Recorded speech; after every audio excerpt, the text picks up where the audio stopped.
Okay, so we're at Genesis chapter 30, and like I said last week or last reading, we read about Leah, who feels hated. And like I said last week, there was a debate: what does hated mean? Does hated mean hated, or does hated mean that she's not loved as much as Rachel? But in any case, and God saw that she was hated, so God opened her womb, and she has 4 sons successively. And now we turn to Rachel. So this is Genesis chapter 30, verse 1. And Rachel saw that she had not borne any children to Jacob, and Rachel envied her sister. And she said to Jacob, "Give me children, and if not, I am dead." Okay. And Jacob became angry with Rachel. Right? In the art scroll, it's the bottom of page 153, but now we're on 155. And Jacob became angry with Rachel, and he said, "Am I instead of God, who has withheld from you the fruit of the womb?" Very harsh. So we have to analyze both verse 1 and verse 2, but we'll continue reading just for now. So she said, "Here is my maidservant Bilhah. Come to her, and she will bear children on my knees, so that I too will be built up from her." Right? The old trick that already Abraham practiced, and it was relatively common in the ancient world. If you have no children, you give your maidservant to your husband, and then the children you raise as your own children. And that's exactly what happened. So she gave him her maidservant Bilhah for a wife, and Jacob came to her. Verse 5, and Bilhah conceived, and she bore Jacob a son.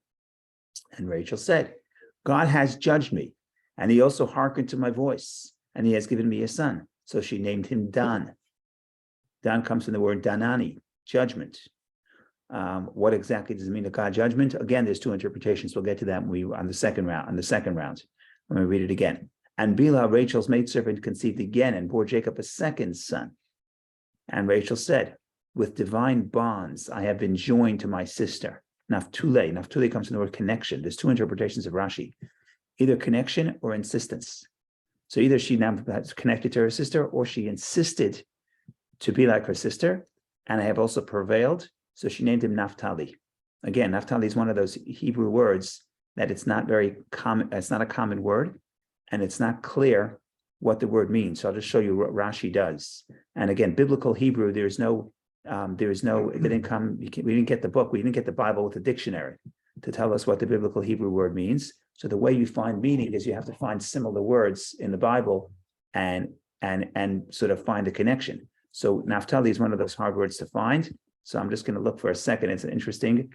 Rashi quotes 2 interpretations, but I'm just quoting the person because he quotes a guy named Menachem ben Saruk. Menachem ben Saruk was the first person to try to make a dictionary for the Hebrew Bible, for the hard words. He called it Machberet.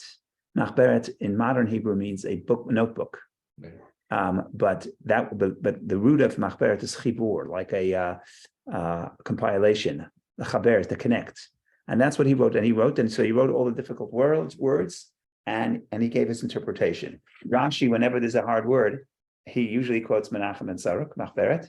There's another guy he quotes, which is like an Arabic name, Dunash ben Labart. Dunash. So sometimes he says Menachem says this, Dunash says that, and then sometimes he says, "Here's what I think." And this is an example, this verse, Naphtali, where he quotes Menachem and Saruk, and then he gives his own interpretation. So just to see for a second, Naphtali, says Rashi, verse 8, divine bonds, Hebrew Naftali, Menachem ben Saruk classified in the groupings. He translated it as grouping, Machberet. Machberet is the chaber, to group, but it's also could be, I'm not sure that's the perfect translation, because Machberet is the name of his book, of this book, Menachem and Saruk's book. In any case, so he quotes a book, a cover bound, patil. There's a verse in the book of Numbers which talks about the laws of purity, and basically it says that if I have a vessel and the vessel's in a home that is impure because there's a dead person in the home, everything in the home becomes impure, including the vessel, including the contents within the vessel. But the verse says, if you have an open vessel and it's covered and it's sealed with a connector, connecting something, if it's sealed, then what's inside the cup is safe and remains pure. That's what the verse says. Samit patil, cover, connected. So you have to have a cover and a sealing, and it's being sealed. So Menachem says that, Menachem and Zarek says that verse, Samit Patil is Naphtali, same root, and therefore it means connection. Not just put a cover on the vessel, but it has to be connected. So that's what Menachem and Zarek says. So he says, with bonds from the omnipresence, I have joined my sister to merit children. That's what he says. That's what Menachem and Zarek says. But I interpret it, says Rashi, as an expression of perverse and crooked. That's a verse from Deuteronomy. A generation that is perverse and crooked. It means stubbornness. Tor ikesh uptato, crooked in the context of being stubborn. So Rashi says, I have stubbornly pleaded many torturous pleas to the omnipresent to be equal to my sister. In any case, I'm just showing you to do what Rashi does when there's a hard word. Quotes Menachem and Zarek, and then he has his own interpretation. So Naphtali either means I'm connected to my sister, or I insisted, meaning I prayed many times to be with my sister, and she has her 2 children, and the maidservant gives birth to 2 children, and that's the end of this series. And then in a second, you'll see that Leah says, oh, I only have 4. My younger sister, his maidservant got 2. They're catching up. So I got to do something about that. So that's the first thing we have to analyze. Most troubling is the first verse and the second verse. Rachel is clearly in pain. And Jacob, instead of understanding the pain, he's angry at her, which is a very strange verse, right? So let's read it again. And then we'll have to see if we can find any commentaries on this, because this is troubling, as I mentioned. So I'm going back to the beginning of the story. We get Genesis chapter 30, verse 1. In the article 153, the bottom line. Rachel saw that she had not borne any children to Jacob, and Rachel envied her sister, and she said to Jacob, give me children, and if not, I am dead. Or it's like I'm dead, okay? And Jacob became angry with Rachel. So we have to understand what does Rachel say? I understand a woman wants children, but if not, I am dead. That's strong. That's strong language. Is it good? Is it not good? We'll have to deal with that in a second. Jacob became angry with Rachel, and he said, am I instead of God, who was withheld from you the fruit of womb? The woman is in pain. You could find something nice to tell her as opposed to be angry at her. So that is verse 1 and 2, which we have to contend with.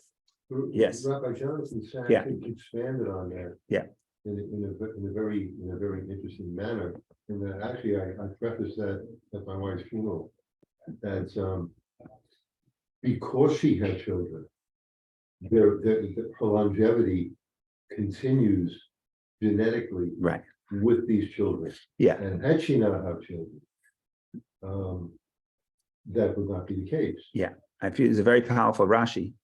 I am dead, says Rashi, quotes the Medrash. From here we learn that whoever has no children is counted as dead. Very harsh. What does it mean? I don't have children. Ouch.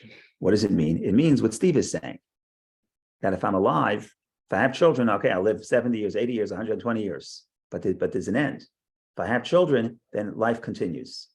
It's Sunday, so I could speak about yesterday's Parsha. So all the sermons on yesterday's Parsha is that yesterday's Parsha is called Vayechi Yaakov. Vayechi, Yaakov lived. And the question was, somebody asked me in shul yesterday, why are you calling the Parsha Vayechi Yaakov, Yaakov lived? The Parsha is Yaakov's death, Yaakov's burial.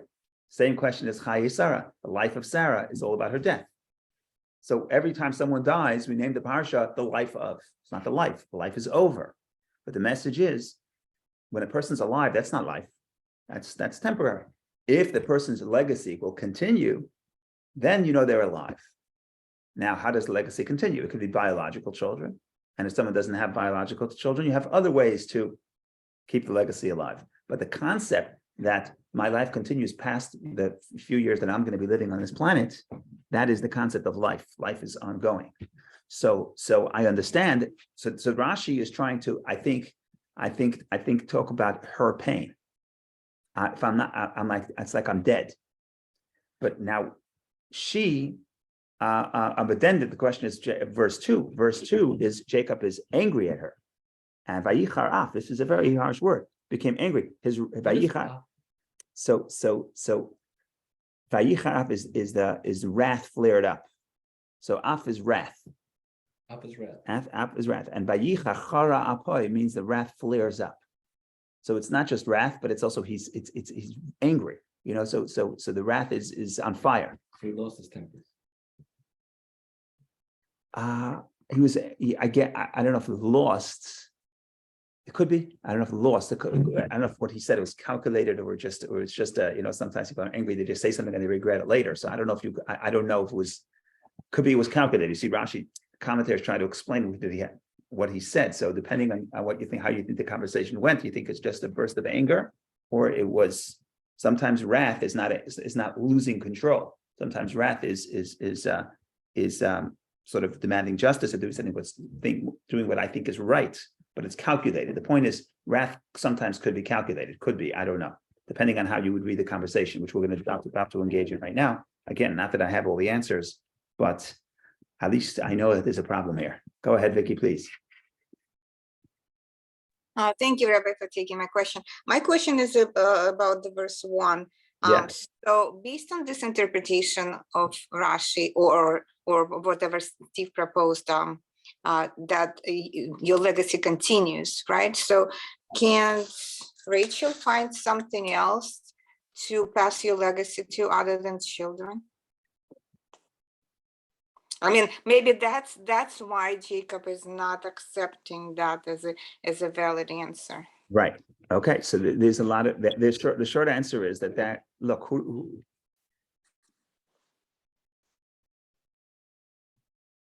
I don't know what to say. If I'm going to explain Jacob, if I'm going to explain why Jacob was angry, then the women are going to think that I'm not sensitive, just like Jacob was not sensitive. No, I'm questioning I'm questioning. Point is, yeah. So let's start like this. The point is, she's in pain. Jacob is angry at her. Why is he angry at her? Why is he angry at her? So let's start with the simple. Let's start with the easiest. I'm looking at my notes here. Excuse me, I apologize.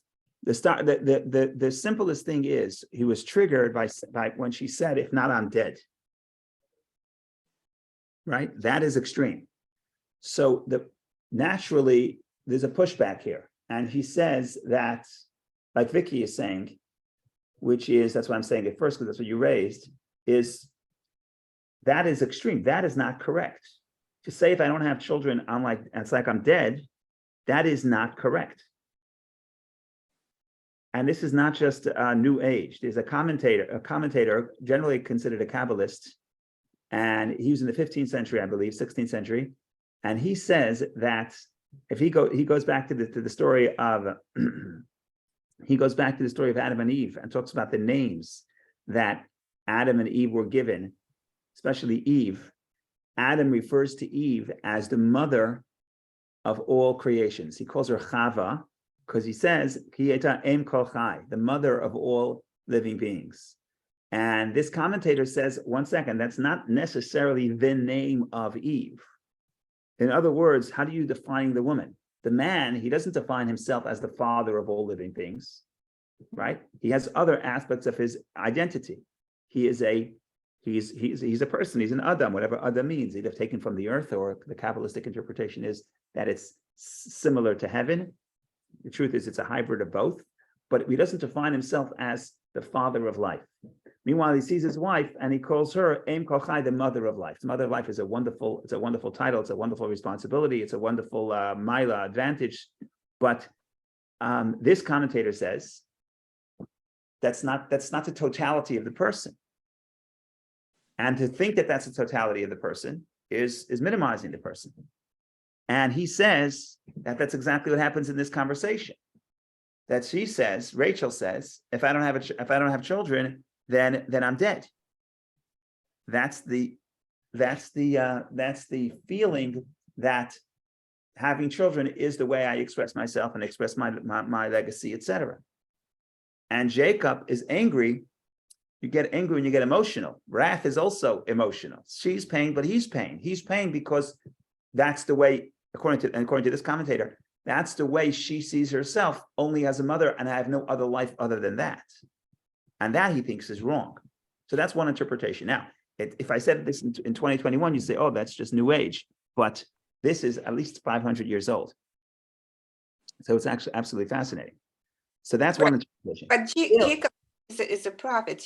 He understands it. I mean, he understands something that we understand too, right? Because he knows things that he knew things that we.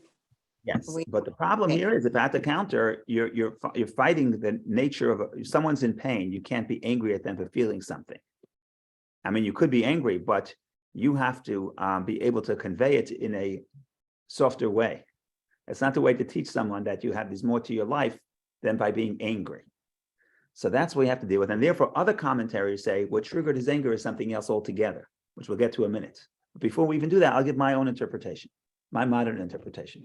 My modern interpretation is that when you come to a man with a problem, right, what does a woman want, generally speaking? A woman wants to connect, and a woman wants to discuss it. And a woman would want empathy, or at least to feel connected, you understand the problem. What does a man want? A man wants to solve the problem. What happens when the man can't solve the problem? He gets angry. That's what happens, because to him, the problem is meant to be solved. You come to me with a problem, I have to solve it. If I don't solve it, it's an attack on my ego. If I can't solve your problem, it's an attack on my ego. And if I can't, I get very angry. I'm not really getting angry on you. I'm screaming at you, but I'm not really getting angry at you. Right? I take you on a vacation and you're not happy. I'm angry at you that I can't make you happy. Not because I'm angry at you. I'm angry at myself that I can't solve the problem. So I think as a man, I'm speaking for myself, not for the whole entire species here or gender, but I'll speak for myself and I'll say, I think that this is what's happening here. You come to the man and say, solve my problem. But what's your problem? I have a child. What do you want? I'm going to go to the grocery store for you. I'll go to the grocery store for you. You want to go on vacation? I'll take you on vacation. What do you want? But she wants something that he can't do. And that's what he says. Am I God? Am I instead of God that I held back a fruit of the womb from you? I can't do it. This is the ultimate, the one thing he can't do. And that's the only, and he loves her, right? That we know. He loves her. The one thing she wants, and she says, without this, I'm dead. Basically, whatever you do for me is worthless. Right? So then what's his natural reaction? His natural reaction is to be angry at her. Now, he shouldn't be angry at her, but I'm just saying, I understand why he's angry. But again, that's just if you're looking at him from that's if I judge Jacob as myself. But again, the traditional commentaries are going to say there's more here, and they're trying to justify his anger. But I'm just giving you a little bit. So far, what do we have? We have that she feels that I'm dead without children. And one interpretation is that he thinks that's wrong. Because no matter how much you want children, that cannot be the totality of your existence. And if for whatever reason God does not give you children, that doesn't mean your life doesn't have meaning. Again, we don't understand why he spoke it in that way, in that harsh way, by being angry.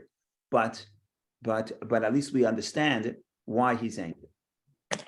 Now, the problem, of course, is that you're talking about that to have children for a woman is at least for Rachel, but for many women, I don't want to generalize, I don't want to offend anybody, it's a very, very deep and powerful need. So again, he has to understand the pain. It doesn't seem like he does, which is strange because he's supposed to be loving her. This is the one he loves. You would expect to have some connection here, but there seems like a breakdown in the connection, at least. So that is one interpretation. Again, that the issue here is, well, the reason why he's angry is because she says, if not, I am dead. Okay. Another Rashi says like this. Rashi says, and other people say, that the problem with why Jacob is upset at Rachel, and this problem is going to reappear perhaps in the next story, which is going to start on page 14. But some people say that, okay, let me hold this back for a second. Or HaChaim says something else. Or HaChaim says, he's angry that she said, I'm dead. That's a curse. You have to be careful with your words. How do we see? What happened at the end of the story? How did Rachel die? Rachel died young. Why did she die? Well, we don't know why she died, but we know that later in the story, Jacob says, on the way out, when they leave their father-in-law, Rachel steals her father-in-law's idols, and Jacob doesn't know about it. So Jacob says, whoever stole it won't live. And the end is she doesn't live. So when we get to that story, we have to discuss that story. But the bottom line is Jacob understands the power of words. And when she says, I'm dead, even if you qualify it, it's like I'm dead, is you don't speak that way. And that's why he gets upset. If he loves her so much and she talks about her death, yes, she's going to get angry. What do you want? That's what's going to happen because he loves her. Right? So this is not a question of being insensitive to the contrary. Someone you love says, it's like I'm dead, you're gonna be angry. So that's the Or HaChaim. One other interpretation is the last one I'm going to say, and then I'll pass the floor to you. People say that the problem is, and you'll get, like I mentioned, this problem is going to appear later, is that she turns to him. And he's like, you don't turn to me, you have to turn to Hashem. Don't pray to me, pray to God. Am I instead of God? You see that in his response. Amai instead of God, I cannot solve this problem. You have to pray to Hashem. Now, the other side of the coin is some people say when she turned to him in the beginning, she turned to him to pray. She says, why don't you pray? And he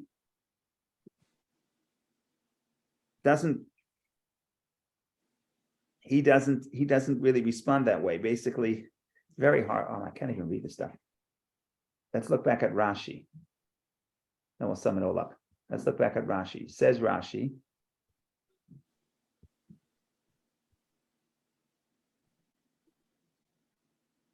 Havali, give me, in verse 1, she says, Rachel envied her sister and she said to Jacob, give me children, and if not, I am dead. Give me. Did your father not do that for your mother? Did he not pray for her? From Genesis Rabbah. So the Medrash is filling in the blanks. When she said, give me children, what she's really saying is, pray for me, just like your father prayed for your mother. Because that's what we know. We know in the beginning of the portion of Toldot, says that Rebecca was barren and says that Isaac prayed. So here he says, why don't you pray for me? I don't see you praying.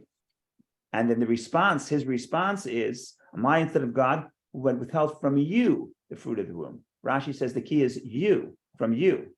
Because remember, Jacob already has children with Leah. So it was withheld from you. You say, says Rashi, you say that I, quoting the Medrash, you say that I should do as my father did. I'm not like my father. My father had no sons at the time he prayed, but I have sons. It thus apparent that he has withheld children from you, not from me. That response is he makes it even worse. But in any case, what we have here is at least three interpretations. Number one, even without my interpretation. Number one, he's angry because she says, if I don't have children, I'm dead. And he doesn't like that concept, either because he doesn't like the concept because he feels that a woman shouldn't think that having children is her whole entire identity. Or you could say he doesn't like that she's talking about her death because he loves her so much.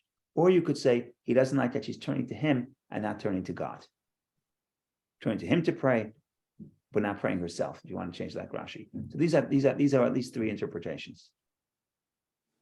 And you see consistently that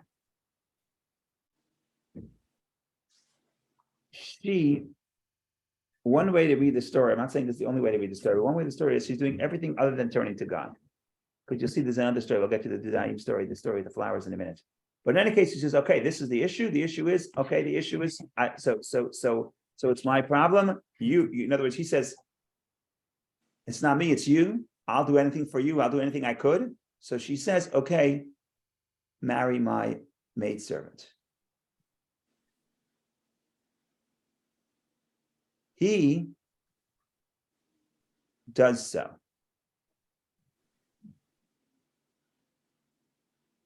It's possible that he only does so because she's so upset. It's possible that if not verse 1, he wouldn't marry his maidservant. Right? Because he saw that this is so painful to her. And she says, if I don't have children, it's like I'm dead. So he's this drastic move of marrying the maidservants, which you only do if you have no choice. So Abraham married Hagar because Sarah, his only wife, told him to, but Sarah had no children at the time.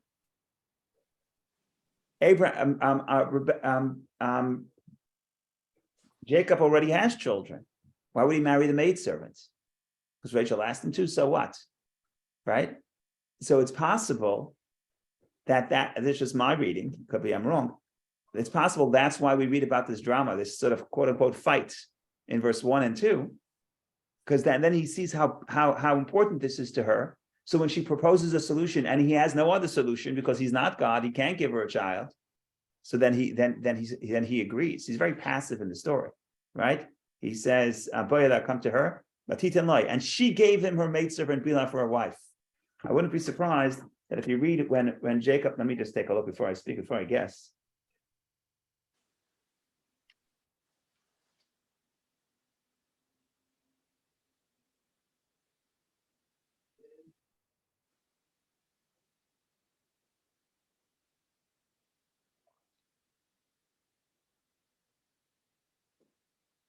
But can I ask you a quick question? Yeah.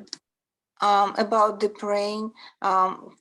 Couldn't they? Is the problem is that they didn't pray together? as the parents did. Yeah, that could be. So there's a problem here. There's certainly a problem. Uh, Here. The, She the- says, the- pray for him. She says, pray for him. Pray for me. Pray for her. I ask you, think Jacob didn't pray for Rachel? I'm asking you a question. Did Jacob not pray for Rachel? He prayed for Rachel, but Rachel didn't see him praying. Go back to Vicky is right. Go back to the story of where Isaac prays for Rebecca. What did it say? Vayeta Yitzchak Hashem. Yitzchak entreated to God. The Noichach Ishtoi opposite his wife. right. Now it could mean Rashi says they both prayed in two different corners. What the Medrash says. But even if you don't want to say that, it means in the presence of his wife. So his wife saw him, Rebecca saw Isaac praying for Rebecca. Right? Here, I think he prayed for her, but I don't think she saw that he prayed for her. Or maybe That's the problem. she prayed for herself, but he didn't see it. Yes, but Rebecca. But here the point is. The point is he's angry. Why is he angry? So one interpretation is he's angry because she's turning to him and not to God, and she's turning to him and not to God. Maybe she's saying, "You pray for me," like what Rashi says. Rashi says she's telling him she's angry that he's not praying for her. So I'm saying what I'm trying to say. What I think what Neil is saying. I think what we're all saying is it's not enough to pray for your wife. You have to make you. It's what's important is that she knows you're praying for her. In other words, it's not that you're doing for her, but she has to know about it. You have to tell that. You have to tell her. So you love somebody, you have to verbalize it. And if you care for them, you have to tell them about it because they don't know. Maybe that's the lesson of the story. Even people who love each other to the degree that Rachel and Jacob love each other to, very much so, as we know from the story, there could still be breakdown, there could still be pain, and there could still be arguments because not because they don't love each other, because Jacob is not showing it as much as Isaac did. Okay, so now we're learning a lot. Whoever thought we would learn so much from this little fight, one little fight, but you can learn from one little fight. Yes, go ahead. So when Rachel says Havali Banim, give me children, and I am dead, it's actually what happens. Beam ayin, yeah. So if not, I'm dead. So what could you translate it that Neil says that this is exactly what happened. She gave children, she had children, and she died because she died in childbirth when her second child was born. So the Medrash says that the Talmud says not about this, it says it about other matters. What does it say it about? I forgot what it says. It will come to me in a minute. But it says a curse of a chacham, of a sage, even if it's on a condition, the curse will happen. So she says v'imayin, and if not, meaning a condition. But sometimes you make the condition doesn't matter. So what you say is going to happen will happen, even if you make it conditional. So in a sense, exactly what you're saying, that what she conditioned to happen, what she said will happen on condition, if I don't have children, I will die or I am dead. We just drop the condition and that's what happens. So help me with my grammar. Im ain. Im ayin. Ayin is nothing. It's another way of saying not. Im ayin, if I don't have children. Ayin means there is not. Doesn't ayin mean something else? What does ayin mean? I mean, it means I, but that's what it. That's ani. That's ani. Ayin. Oh, I-E-Y-E. That's with the ayin. Correct. In Hebrew, ayin means nothing. If you say yesh me'ayin, something from nothing. Ayin is nothing. But if you take away the letter, the vowels, it's ain. Im ain. The im ain. Ain is also a way of saying there is no. There is no. Ayin is nothing. Ain is there is no. Ain yirat Elokim makom hazeh. The verse says, Isaac says, there is no fear of God in this place. When it comes to Palestine, when it comes to the Philistines, yes. And E means if, right? And does it mean other things as well? Im is if. Im is if. Im with the ayin is together. Cain ayin hara. Cain is Yiddish. Correct. I'm just trying to think if it's Yiddish from German or Yiddish from Hebrew. Well, it could be. It's probably Yiddish from Hebrew. It could be. Yeah. Yeah. I mean, but typically we would say Kenai Nahara. Yeah, that's what they say, but ultimately the word is Cain. Cain. Cain, that means there should not Cain as in yes, but Cain as in there should not be. It should not be. Maybe Cain. Yeah. So you have to think about the etymology of the Yiddish word. If it comes from that word I in Hebrew, I don't know. Isn't it also that maybe Rachel's being childish and she's Okay. very young, maybe a teenager even young? Okay, but she's feeling the pain of infertility. You don't have, I'm not the expert on this, but it's a very painful experience. And at a minimum, you would expect that Jacob, who loves her so much, should understand or show some empathy. Instead, there's wrath. Instead, there's anger, which is a problem. And that's why the sages are running around scrambling to figure out why is he so angry. It's not the way you talk to somebody who's in pain. And therefore, she said, and therefore, when someone's angry, not necessarily they're angry at you. Because according to some interpretations, the Or HaChaim, for example, when he's angry, it's because she's talking about her death. Right? So she takes it, he's attacking me. Meanwhile, it's an expression of love. The bottom line is, any way you look at this, is an absolute and complete breakdown of communication or understanding between two people who love each other, which is not uncommon, which is also part of the story, which is also important to understand. Not everybody who's angry at you doesn't like you.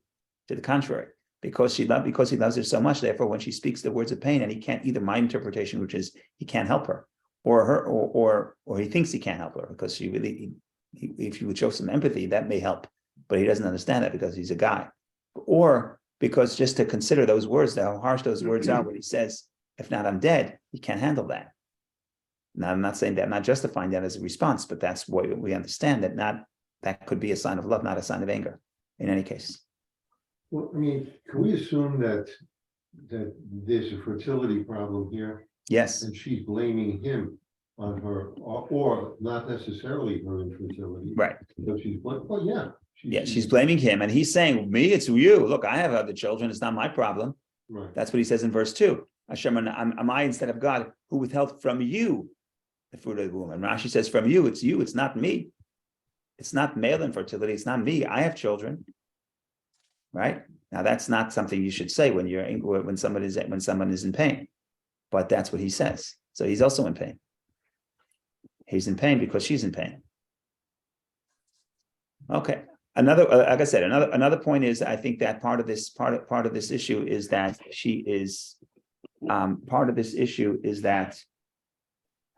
maybe this is why he marries Rachel, marries the maidservant, Bilhah. Otherwise, he wouldn't marry her, I think. But then once that happens, Maybe this is why he marries Leah. why he married Leah to begin? What do you mean? He married Leah first. He didn't really know that. Well, just thinking about it logically, right? That From God's perspective, you're saying. Rachel's just an unstable personality, and Leah is more. But he loves Rachel. He doesn't want to marry Leah. But God orchestrates, or Laban tricks him. But from our perspective, God orchestrates it. Maybe, again, we discussed this. Maybe not always is what you think is best for you. That's part of the story. In any case, once this happens, we have a lot. Once this happens, so now once he has two children, Leah saw that she had stopped bearing children. Only 4 children. What are you going to do with 4 children? Not enough. She took her maidservant Zilpah and gave her to Jacob, his wife. Now, I think that, following my line of thought, he would never marry Zilpah. Why marry Zilpah? Leah wants more children. You got 4 children. You need more children. What's going on here? Was this a race? So the point here is, but once he marries Bilhah, he has to marry Zilpah. Once he marries Rachel's maidservant, he agreed to do it for Rachel. How could he not do it for Leah? You see what I'm saying? So I think that, I don't think Leah would propose this idea if not for the fact that he already married her, that he married Rachel's maidservant. So now there's 2 more sons. Zilpah, Leah's maidservant, bore Jacob a son. And Leah said, luck has come, so she named him Gad. The word Gad means good luck. Rashi brings different interpretations to prove words to prove that. And then she bears another child, and Zilpah, Leah's maidservant, bore Jacob a second son. And Leah said, because of my good fortune, for women have declared me fortunate, she named him Asher, which means fortunate. That's the story of so far. So what do we have so far? So far we have 4 children. I'm sorry, 8 children. Leah has 4 children. Bilhah, Rachel's maidservant, has 2. And Zilpah, Leah's maidservant, has 2. And now we have a very strange story in the Torah. Totally strange story, which I want to read today, and I want to at least give some interpretation today. I think we have 20 minutes, so that's more than enough time, I think, at least to get into it. So we're going to get into that right now. But in the meantime, if anyone has any comments or questions, because just to make sure you have all the numbers right and all the names right, because there's a lot going on here. If everyone is ready, we continue. What does Bilhah and Zilpah mean? That's a good question. I don't know. Bilhah, Zilpah, I don't know. The only thing, Bilhah, I don't know. The only thing I know about the Kabbalah has this whole thing. I found it in Chabad Hasidism, and I was like, wow, what a cool idea. And then I found it in the Kli Yakar, which, even though he was a Kabbalist, he doesn't like literally speak Kabbalah in the open, because he's living in the 16th century in Europe, which was not so open for Kabbalah. If he lived in Sfat, it would be more open. But say he's a Kabbalist, but he doesn't sort of flaunt the Kabbalah. He sort of speaks of it in rational terms. But when it comes to this verse, he speaks real Kabbalah. So what does he say like this? He says, according to the Kabbalah, there's Hey. There's 2 letters of Hashem's name, Yud Hey. So Yud is just 1 point, just a dot. And what is Hey? Hey is expansion. And that's why in the Kabbalah, Yud is masculine, because in the giving the child, the man just gives the seed. And Hey is expansion, and that's feminine, because in the womb, the seed is expanded into a complete fetus, into a child. When God changes Sarai's name to Sarah, what does he do? He takes the Yud to the Hey. And the Medrash says that God changes Sarai's name to Sarah, and the Medrash says Sarai would not have children, but Sarah will have children. What does that mean? So the conventional interpretation is that sometimes we change a name. When there's a decree against the person, you change your name. And the idea is the decree was against the old person, but now I'm a new person. Shinoi Hashem, change your name. That's why people would add a name if somebody is ill or something like that. So that's the conventional interpretation. But the Kabbalistic interpretation is not the changing of it. It's not the fact that it's a different person. It's that Yud cannot give birth, Hey can give birth. Yud means that your spirituality, your holiness, or whatever level you are, is condensed to the point of a point, meaning you're not in the concept, you're not into the business of expansion. In the language of the Kabbalah, you're Chachma, you're not Bina. Chachma is the kernel of the idea, and Bina is the expansion of the idea. But Bina is feminine. You have to have the Hey you have to have the Hey in order to give birth. So that when God changes Sarah's name from Sarai to Sarah, he gives her takes away the Hey. Yud gives a Hey. Now she can give birth. So then the Kabbalists continue, and they say, look at all the matriarchs. The only matriarch that has children immediately without having the maidservant marry into the family is Rivka. And Rivka has a Hey in her name. Leah has a Hey in her name. She marries right away. Rachel has no Hey in her name. The good news for Rachel is that Bilhah has 2 Heys. So he says, I will be built from her. So Kabbalistically, the extra Hey, the energy that Bilhah has, you have another Hey for Rachel. So this is how the Kabbalah deals with this. So that's what I can tell you about the name Bilhah. Okay, let's read the story of the next story, the Dudaim. It's just a strange story, because really you don't really need it to advance the plot. I guess you do. You need it just to explain the one of the names that are to follow. But let's read this strange story. When I say strange, I guess it's a strange story, I think. You tell me if you think it's strange, but I think it's strange. We'll just close the Rashi here to make it easier to read.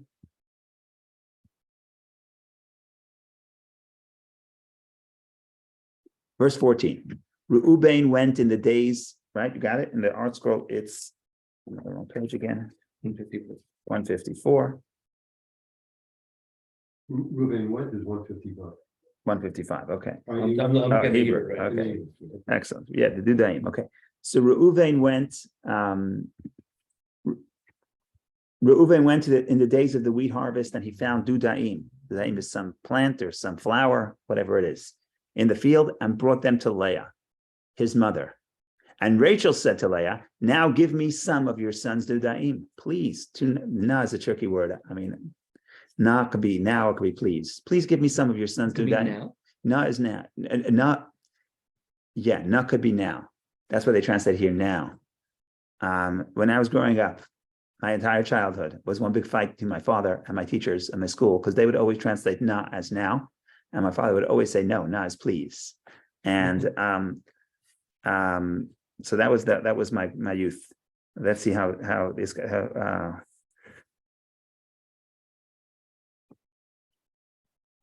Havi Ka'an. You see, the uncle says Ka'an. Ka'an means now. How they translate in Art Scroll. Please give me some of your sons today. Art Scroll says please. Okay. What does she pour? What Rachel wants a few. She was, can I have some flowers? Can I have some dudaim? And she said to her. So Leah says to Rachel, is it a small matter, not enough that you have taken my husband, that you wish also to take my son's dudaim? I mean, this is insane, but whatever, right? Was you taking, in the Art Scroll translates it more harsh. Was you taking my husband insignificant, and now to take even my son's dudaim? Dudaim is a flower that you find on the street. What's the big deal? Okay, in any case, now the response becomes even more strange. So Rachel said, therefore, he shall sleep with you tonight as a payment for your son's dudaim. When Jacob came from the field in the evening, and Leah came forth toward him, and she said, you shall come to me, because I have hired you with my son's dudaim. And he slept with her on that night. And God hearkened to Leah, and she conceived and bore Jacob a fifth son. And Leah said, God has given me reward, for I have given my maidservant to my husband. And she named him Yisachar. Yisachar means reward. Sachar is the root for Yisachar. Leah conceived again, and she bore Jacob a sixth son. And she said, God has given me a good portion. This time my husband will live with me, for I have borne him 6 sons. She named him Zebulun. And afterward she bore a daughter, and she named her Dinah. Finally, after the story, and God remembered Rachel, and God hearkened to her, and he opened her womb, and she conceived and bore a son, and she said, God has taken away my reproach. God has gathered in my shame. So she named him Joseph, saying, may the Lord grant me yet another son. Okay, that's the story of how the 11 sons and 1 daughter were born. 12th son was going to be born in the land of Israel. But what do you do with this story? Like, what do you need this whole conversation between Rachel and Leah and the Dudaim? And why is this important? First of all, why is it important? Second of all, it's just a strange story. We could start analyzing how strange it is. Can we start with what is dudaim again? What is dudaim? Good question. Doesn't look like a Hebrew word, does it? Because it's got the aleph in the middle. I don't know if it's Hebrew. I don't know. Because it sounds like dode. Rashi says like this: Dudaim, Sigli is the name. The Asevhu, that's a good one. Hang on to that. Asevhu, it's a plant. Ubulashan Yishmael, in Arabic, it is Yasmin. It is jasmine. That's what Rashi says. Other commentators disagree. Dudaim. Let's read, if you want to read 14, reading the Art Scroll, I'll give you the commentaries. Dudaim, the commentators suggest many possible translations of this word, among which are jasmine, violets, mandrakes, and baskets of figs. Some of these items were reputed to induce fertility, and others were fragrant and capable of inducing good feelings. And that is exactly what Neil said. Neil said, it comes from the word dode. What does dode mean? Beloved or beloved. Yeah, in biblical Hebrew, it's more beloved. In modern Hebrew, in later Hebrew, it becomes uncle. But I don't think dode as an uncle is not certainly not. I don't think it's in the Bible. But in any case, dodi, my beloved. So these are plants that induce love. It could be perfume. It could be plants that smell good. So there's something here. And so either it creates fertility or it makes fragrance. In any case, that is what the word dudaim means. But what is the story here, and what's the message of the story, and what's the point of the story, and what is happening here? That everybody, that is a good question. I'm not saying I have the answer.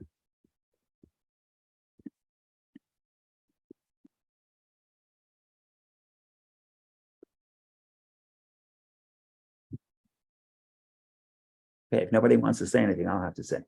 It's a tough story.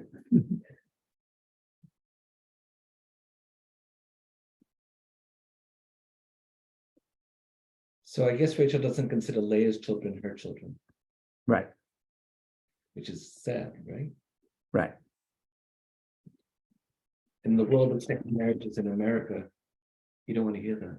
Right. Okay, so let's, I'm gonna follow a little bit what Neil is doing here. You have, let's think about the family dynamic over here. You have two wives. Let's keep the maidservants out, it's just gonna complicate it, it's just no more layers. But let's stay simple. You have two wives, and they each have something different. And they each want what the other one has. Right? Rachel is beloved. She has her husband's love. So they have, I guess a loving relationship. Leah certainly doesn't feel loved. But what she does have is children. And in some sense, if you think about it, when you marry, there's really two types of aspects of the relationship. You marry somebody because you love them, but also, at least in the ancient world, but probably today too, you're also trying to build a family. You're trying to build a home, trying to have children, raise children.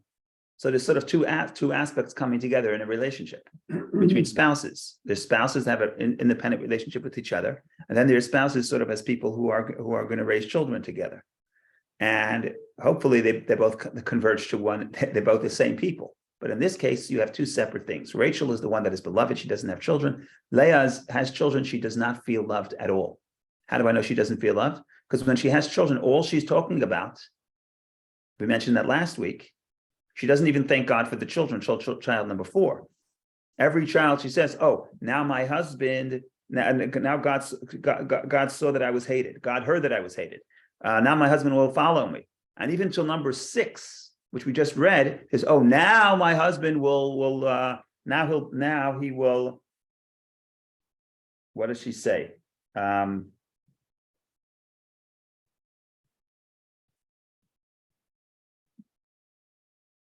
No, Zilpah, the second one. So her 6th, when her maidservant had a second child, she says,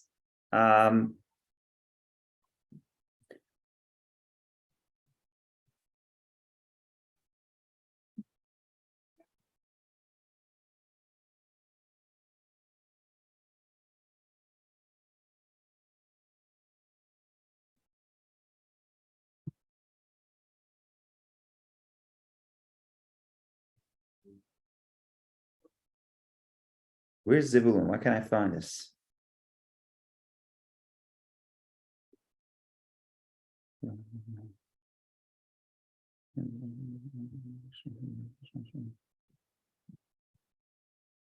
Oh, that's going to happen later. After the story of the Dudaim, she says, verse 20, and now God has endowed me with good endowment. Now my husband will make his permanent home with me. That's all she's talking about. She had a 6th child. All she's talking about, no, now my husband will be with me. Right? So she's having children, but what instead of celebrating the children, what you see is what she doesn't have. She doesn't have the love of her husband. And that's what she keeps wanting. She cannot appreciate her children. Or her children, she just keeps saying, my husband, my husband, my husband. What about Leah? What about Rachel? Rachel has a love of her husband, but she doesn't care. In other words, to her, it's like death if she doesn't have a child. That's the problem in this relationship between these two sisters. Each one has what the other one wants. Each one has what the other one wants. Each one wants what the other one has, what they don't have. That's the backdrop of the story. Okay. Now let's talk about the story. And Neil was on to this. Neil, I think you touched upon this. So let's go back to the story. And now let's read the story in this light. We'll see what happens.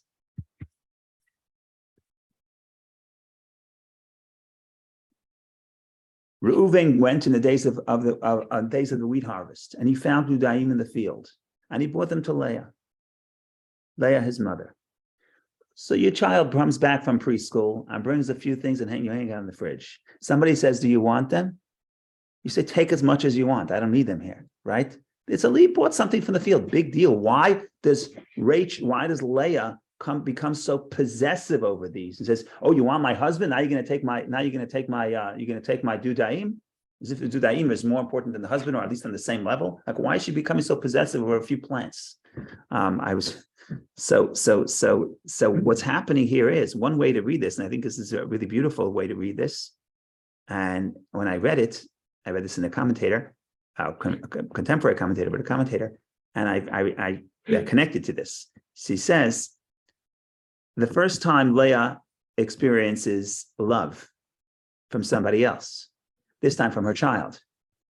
Her child brought her something as an expression of love. When I was thinking, when I read this, I remember the first time my daughter brought me a gift. It's right here. She went to camp. She brought me a keychain. Right? This is a big deal. And what's the big deal? It cost $1, right? But you're giving somebody, you give to the person for 10 years, you give to the person. And at some point they come back with a plant from the field. It's nothing. You can buy it in the 99-cent store. You can go outside and buy it. But the point here is, somebody is showing you appreciation. Somebody is showing you love. And for Leah, this is a very big deal because she doesn't have a love from her husband. So she now is giving to her children. She's got 4 children at the time, and plus 2 from the maidservant. She's giving. Finally, for the first time, that's why verse 14 is a big deal. The first time her kid comes and gives her a flower, buys her flowers. Her husband never bought her flowers, at least that we don't know about. So at least that she didn't feel as it was out of love. The child comes and brings her a flower. For her, this is a big deal. Now, why does Rachel want the flower? Because it's not the flower, it's what the flower represents. Neil says Rachel doesn't feel that Leah's sons are her sons. She also wants to feel a relationship of affection from a child. She doesn't have her own children. So she says, can I have some of your sons' flowers? What she's basically saying, could you include me in this relationship? That's what she wants. She doesn't have it, but that's what she wants.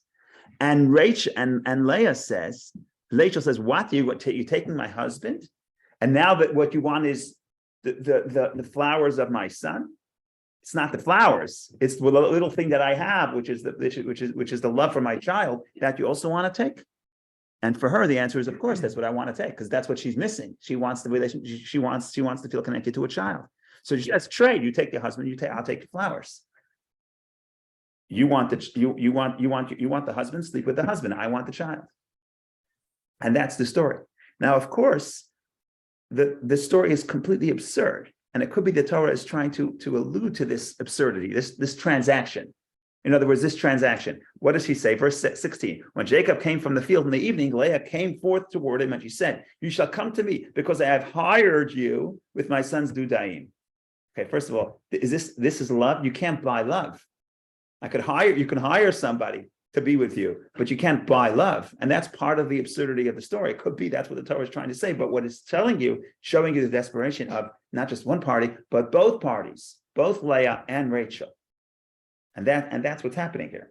So Sforno says that Reuben intuitively knew or intuitively felt that Dudaim had an impact on fertility. Okay, so let's assume that's the case.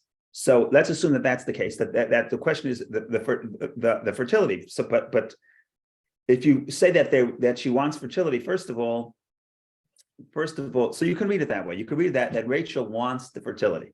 And for that's the classic way of reading it. And that's part of the problem that some people say that the problem is she cannot have children until she realizes until she turns to God. And like I said, in the previous story, she turns to her husband. In this story, she turns to the flowers, to the fertility-inducing flowers, but she didn't yet turn to Hashem. Only after this story, now Leah is the opposite. Leah says, I don't need the fertility. She wants to have more children. She doesn't need the dudaim for fertility because she believes in Hashem.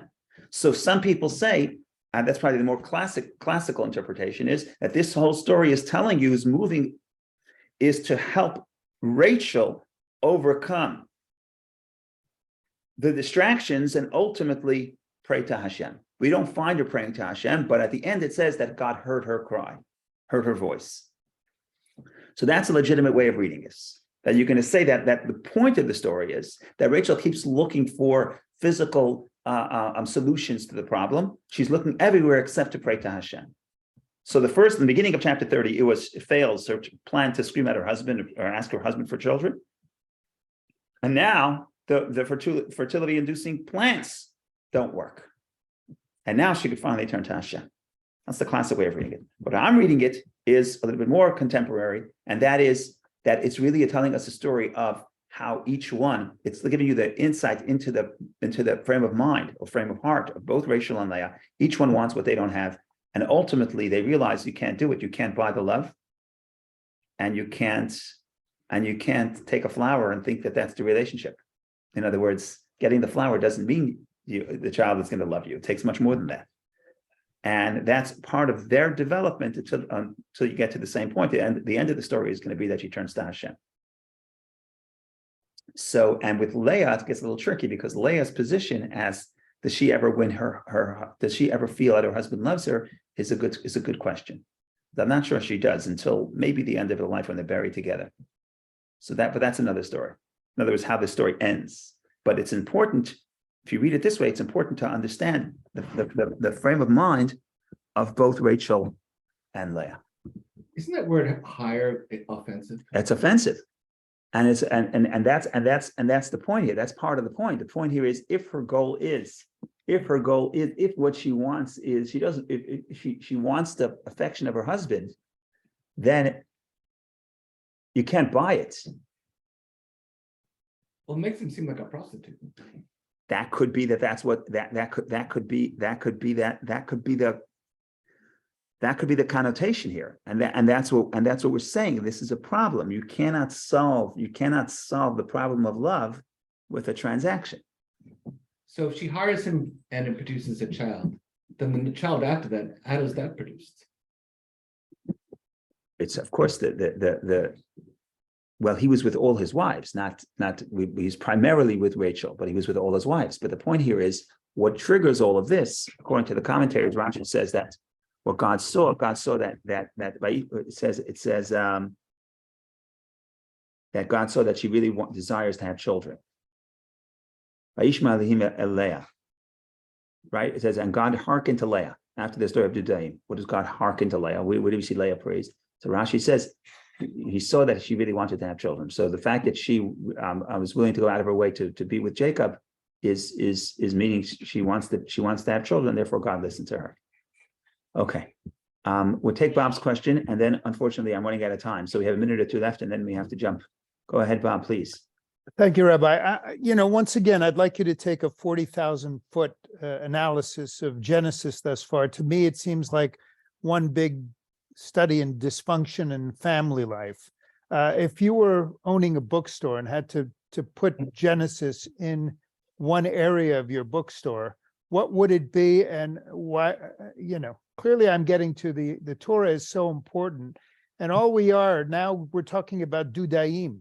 I mean, so that's a very good question. If I had a bookstore and I had to put a Bible in which section, I would take 4 Bibles and put each one in a different section. Yeah, not 4 Bibles. I'm just saying Genesis, Bereshit, in and of itself.